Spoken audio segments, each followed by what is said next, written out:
আসসালামু আলাইকুম এভরিওয়ান, আশা করি সবাই অনেক ভালো আছেন। কাজল রেসিপিস চ্যানেলে সবাইকে জানাই অনেক অনেক শুভেচ্ছা। দরজায় করা নাড়ছে কোরবানির ঈদ। কোরবানির ঈদ মানে অনেক বেশি মাংস রান্না করা হবে, আর তার জন্য মাংসের মশলা তো চাই। তাই আগে থেকে যদি মশলা রেডি করে রাখা হয় তাহলে রান্নার ঝামেলা অনেকটাই কমে যায়। বাজারে রেডিমিক্স মশলা না কিনে বাসায় যদি মশলা তৈরি করে মাংসে ব্যবহার করা হয় তাহলে তার স্বাদ অনেক গুণে বেড়ে যায়। বাজারের মশলায় ভেজাল তো আছেই, তাই আপনাদের জন্য আমার আজকের রেসিপি স্পেশাল গরুর মাংসের মশলা। আশা করছি সঙ্গেই থাকবেন। গরুর মাংসের স্পেশাল মশলা তৈরি করতে যা যা লাগবে তা আমি একে একে নিয়ে নিচ্ছি। প্রথমে দিয়ে দিচ্ছি 1.5 টেবিল চামচ পরিমাণ আস্ত জিরা,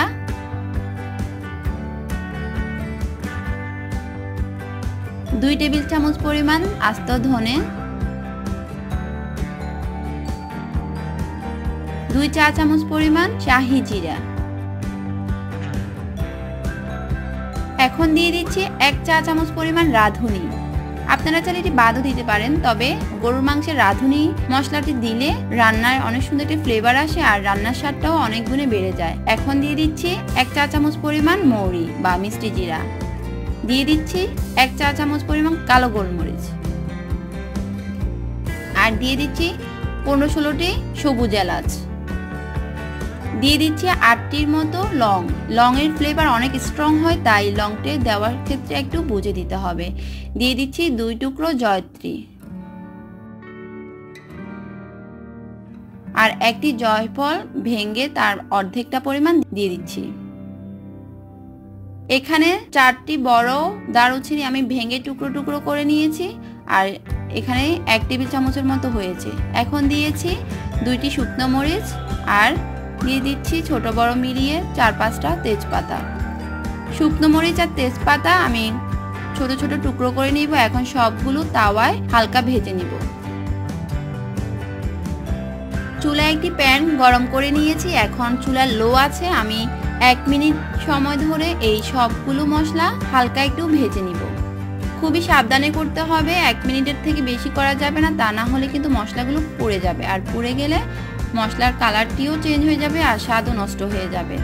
তাই 1 মিনিট সময় ধরে আমি চুলা লো আছে মশলাগুলো সবগুলো একটু ভালোভাবে নেড়েচেড়ে ভেজে নিচ্ছি। আর তেজপাতা আর শুকনো মরিচ আমি ছোট ছোট টুকরো করে নিয়েছি। এখন ঠান্ডা করে ব্লেন্ডারে ব্লেন্ড করে নিব। মশলাগুলো ঠান্ডা হয়ে গিয়েছে। এখন আমি একটি ব্লেন্ডারের জারে সবগুলো মশলা দিয়ে এখন খুব মিহি করে ব্লেন্ড করে নিব।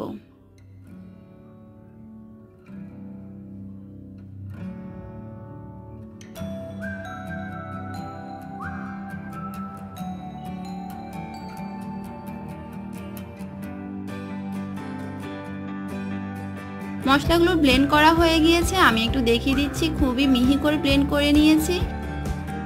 এখন একটি কাচের জারে ভরে সংরক্ষণ করে রাখতে পারেন 2-3 মাসের মতো, তবে এর থেকে বেশি রাখতে যাবে না, তাহলে এর ফ্লেভার বা মশলার যে স্বাদ সেটি নষ্ট হয়ে যাবে।